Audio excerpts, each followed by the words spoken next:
नमस्कार बच्चों। हमने पिछली वीडियो में त्वारीख और तारीख के नेताओं के बारे में, लेखककार के बारे में पढ़ा था। तो जो ये लेखक थे, अक्सर शासकों को जन्मसिद्ध अधिकार और लिंग भेद पर आधारित आदर्श समाज व्यवस्था बनाए रखने की सलाह देते थे। उनके विचारों से सारे लोग सहमत नहीं थे। मतलब जो वो चाहते थे ना कि हमारे ही खानदान के लोग या हमारे ही लोग जो है वो क्या बने, आगे आपके त्वारीख के लेखाकार बने। तो इससे सारे जो लोग थे वो सहमत नहीं थे। इनका ये मानना था कि जन्म के आधार पर विशेषाधिकार का दावा, अगर आप किसी कुलीन घर में पैदा हुए हो तभी आप एलिजिबल हो शासन करने के। जो निम्न जाति के लोग हैं उसको कोई अधिकार नहीं था।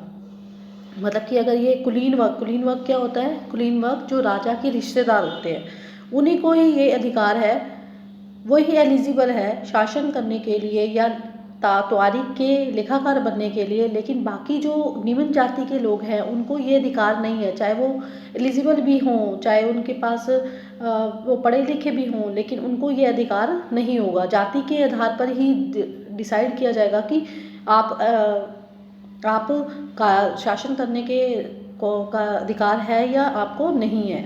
ये सल्तनत पीरियड का सबसे महत्वपूर्ण टर्म है जिसे आपको याद रखना है। क्या कि जो त्वारीख के जो नेतागण थे, लेखाकार थे, वो लिखते थे, लेकिन वो कहते थे कि हमारा ही जन्म सिद्ध अधिकार है।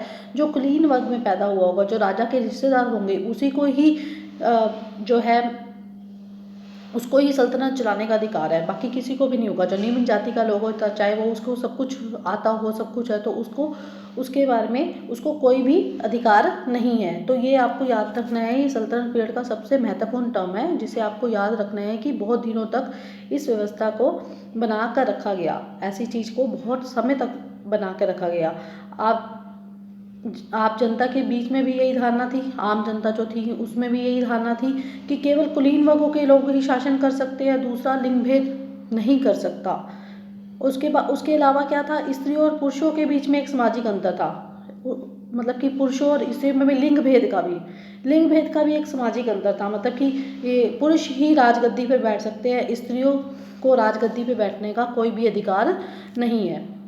लेकिन आप नीचे देखिए, जब रजिया जो बनी थी, आपको पहले आपने पढ़ा हुआ है, रजिया जो इल्तुतमिश की बेटी रजिया जो, लेकिन जब 1236 में सुल्तान इल्तुतमिश ने अपनी बेटी रजिया को सिंहासन पर बिठाया, वो अपने सभी भाइयों से सबसे ज़्यादा योग्य थी, सक्षम थी, पूरी तरह से सुशिक्षित थी और बहादुर महिला थी।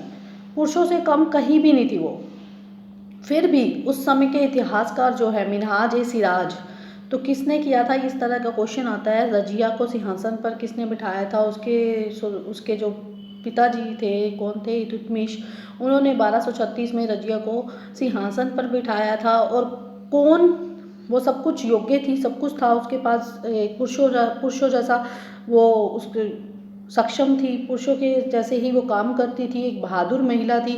फिर भी उस समय के जो इतिहासकार हैं, देखो आपने मिनहाज ए सिराज, वो कहता है कि जिसने हिंदुस्तान शब्द बनाया था, ये मिनहाज ए सिराज कौन है? जिन्होंने हिंदुस्तान शब्द का प्रयोग किया था पहली बार। इसकी जो किताब का नाम है तवाते नस्की नसारी। तो वो कहते थे कि ये चीज़, पुरुष जो स्त्रियों को आपने राजगद्दी पे बिठा दिया है, ये सही नहीं है, ये नहीं होना चाहिए, चाहे वो सक्षम है, सब कुछ है। तो 1240 में उसको क्या किया गया, उसका जो पूरा टाइम था 1236 से लेके 1240 तक 4 साल उसने राज किया, लेकिन उसकी जो लाइफ में है उथल पुथल रही। मतलब उसके राज और पुरुषों को ने उसे स्वीकार नहीं किया, तो 1240 में उसको सिंहासन से हटा दिया गया। इससे पता चलता है कि मध्यकाल में स्त्रियों की क्या दशा होती थी। स्त्रियों की नज़र से देखें तो वो बिल्कुल सही है, अगर वो सक्षम है तो उसको भी राजगद्दी पे बैठने का अधिकार है। और निम्न वर्ग के जो लोग हैं उनका क्या राइट था, उनको क्या चीज़ें मिलती थी? निम्न वर्ग के लोगों को कुछ भी करने का, मतलब कि अगर वो निम्न घर में पैदा हुए हैं तो अगर वो सक्षम भी हैं तो उनको वो राजगद्दी पे बैठने का अधिकार नहीं था। तो अधिकार सिर्फ कुलीन वर्ग को था और पुरुषों को अधिकार था, बाकी ना स्त्रियों को कोई अधिकार था और ना ही निम्न वर्ग के लोगों को कोई अधिकार था। उसके बाद रज़िया के बारे में मिन्हाज ए सिराज के विचार आपने पढ़ लिए। मिन्हाज ए सिराज ये सोचता था कि आदर्श समाज की व्यवस्था बनाने के उनके अनुसार स्त्री और को पुरुषों के अधीन होना चाहिए, मतलब स्त्रियां पुरुषों के अधीन रहे, और रानी का शासन इस व्यवस्था के विरुद्ध जाता था। इसलिए वो पूछता था खुदा की रचना के खाते में उसका ब्यौरा चूंकि मर्दों की सूची में नहीं आता, इसलिए इतनी शानदार खूबियों से भी उसे आखिर हासिल क्या हुआ। मतलब कि जो मिन्हाज ए सिराज था वो ये सोचता था कि जो जो स्त्रियां हैं उसको पुरुषों के अधीन होना चाहिए, और वो शासन के विरुद्ध था। वो ये इतनी सारी देखो, अब उसके अंदर इतनी सारी खूबियाँ थी, इस रजिया के अंदर बहुत सारी खूबियाँ थी, पुरुषों से बढ़कर खूबियाँ थी, लेकिन उसके बाद भी उसको क्या मिला?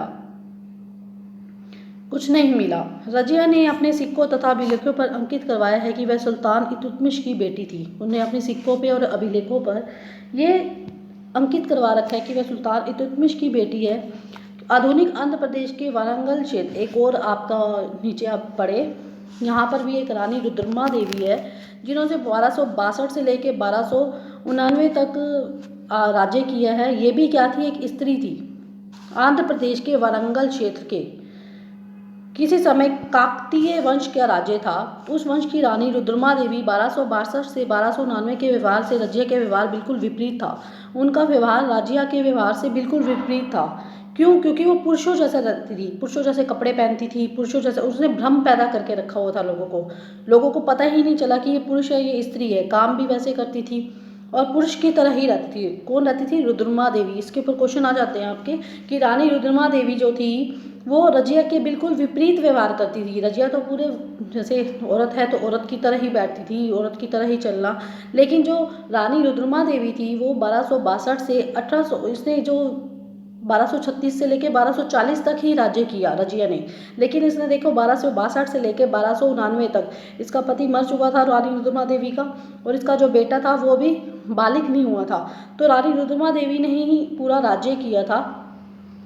तो रानी रुद्रमा देवी ने अपने अभिलेखों में अपना नाम पुरुषों जैसा लिखवाकर, और अपना नाम भी उसने पुरुषों की तरह रखा, तो पुरुष होने का भ्रम पैदा किया हुआ था। तो कोई इसने किया था, रानी जो रजिया थी वो कब से लेके कब तक सिंहासन पर बैठी? 1236 से 1240 तक। और जो रानी रुद्रमा देवी थी वो 1262 से लेके 1299 तक राजगद्दी पर बैठी। उसके अलावा एक और रानी थी, कश्मीर की रानी दिद्दा, जो 980 से लेकर 1003 तक राजगद्दी के ऊपर बैठी है।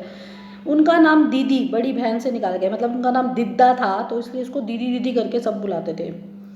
और वो एक पुरुष की तरह नहीं, एक स्त्री की तरह ही राज्य किया, और लोगों ने उसे स्वीकार भी किया। रजिया को तो बिल्कुल भी स्वीकार नहीं किया गया। रानी रुद्रमा देवी ने भ्रम पैदा कर रखा था कि वो एक लड़का है, लड़के की तरह ही काम करती थी, लड़का, और उसने नाम भी लड़कों की तरह पुरुष होने का ही दावा किया उसने। लेकिन जो रानी दिद्दा है, जो कश्मीर की रानी दिद्दा है, वो दिद्दी दीदी सब उसको बोलते थे। उसने 980 से लेके 1003 तक राज किया, लेकिन उसकी जो प्रजा है उसको, प्रिय रानी को स्नेह भरा संबोधन दिया। संबोधन मतलब उनको प्रेम, मतलब कि उनको स्वीकार कर दिया। वो प्रेम से उसकी बातें स्वीकार करते थे, उनको मानते थे कि वो रानी है।